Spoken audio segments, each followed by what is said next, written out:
Hello বন্ধুরা, ছোট সয়াবিনের তরকারি কিভাবে করব সেটা একটু আপনাদের সামনে শেয়ার করছি। দেখুন, মশলা নিয়েছি ধনে, জিরে, কাঁচা লঙ্কা, টমেটো, গোলমরিচ, গরম মশলা। এইগুলোকে আমি একসাথে গ্রাইন্ড করে নেবো মিক্সিতে।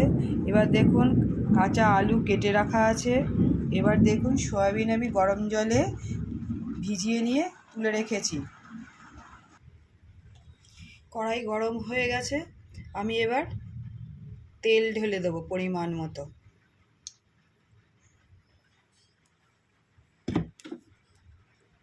এবার ফোড়নে একেবারে আমি জিরে আর গরম মশলা আর একটু তেজপাতা দিয়ে দিলাম।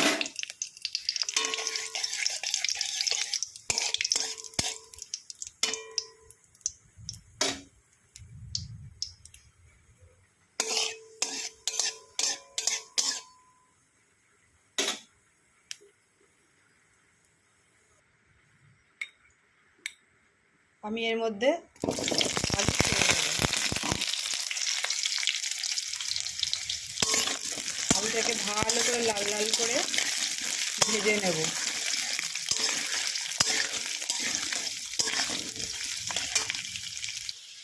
দেখুন বন্ধুরা, আলু লাল লাল করে ভাজা হয়ে গেছে।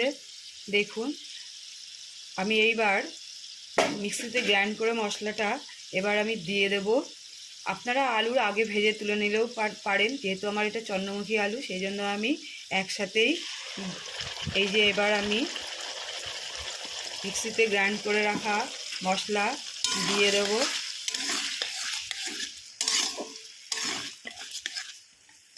এরপরে পরিমাণ মতো হলুদ দেব, পরিমাণ মতো লবণ দিয়ে দেবো। ভালো করে মশলার সাথে আলু আমি ভেজে কষিয়ে নেব।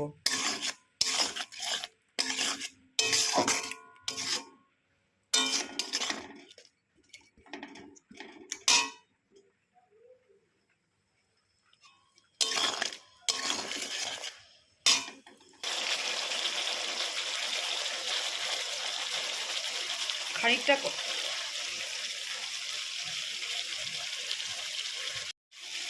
কষানো প্রায় হয়ে এসছে। এবার আমি ধুয়ে রাখা সয়াবিন দিয়ে দেব। ভালো করে নেড়ে চেড়ে আমি আর একটু সয়াবিনের সাথে মশলা দিয়ে আলু দিয়ে ভালো করে কষিয়ে নেব।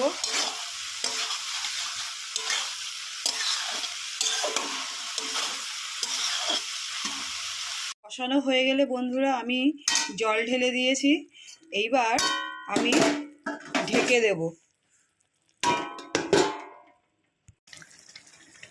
দেখুন, হয়ে এসছে। এবার আমি হাতে তৈরি করা বাড়িতে ভাজা জিরের গুঁড়ো একটু ছড়িয়ে দিলাম।